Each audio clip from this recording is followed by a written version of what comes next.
जय जगन्नाथ सांग मैंने आज गोटे नुआ ब्लॉग को आपण मानक स्वागत।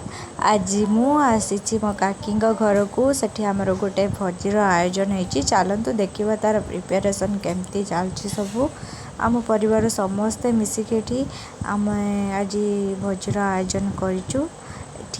घाट पाई सब कटाकटी सरिकी बसी सारा चुली रे रोषे कर मजा आउ कौटी न थाए।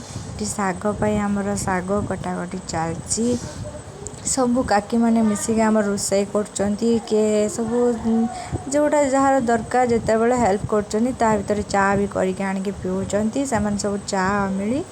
देन ये आमर डाली लुक है आसला देखु डाली पूरा बढ़िया सुंदर देखा जाउची केते सुंदर भाव रेडी होची।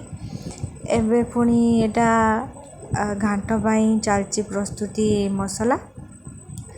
आज जेहेतु आमर दुर्गा पूजार एक बार अच्छी से समस्ते कई खाइबेनी पियाज रसुण से पूरा शुद्ध निरामिष भाव केवल फुटा हम तरकारी आउ अरुआ भात रोषे होती से सब मिसिकी काकी माने करचंदी।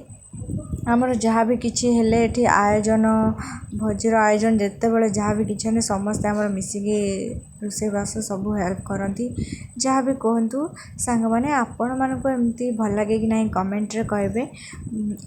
आपण मानक भिडियोटी भल लगे लाइक कमेंट शेयर सब्सक्राइब करने को जमा भूलें। ये आम रेडी हो सारा घाट तापर ये डाली आउ साग सागर परिमाण टी कम अच्छी तथापि चलीज आमर हो साग हेसी।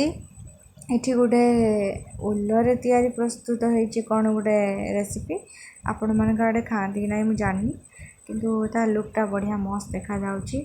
सबुथिरे तो पूरा बास्ना बाहरी आसी खाला बेले टेस्ट करेंगे। देखो ये सब छुआ मैंने खाइबा बसीगले देन आम सब खाइबू। रो सांग मैंने बाय बाय।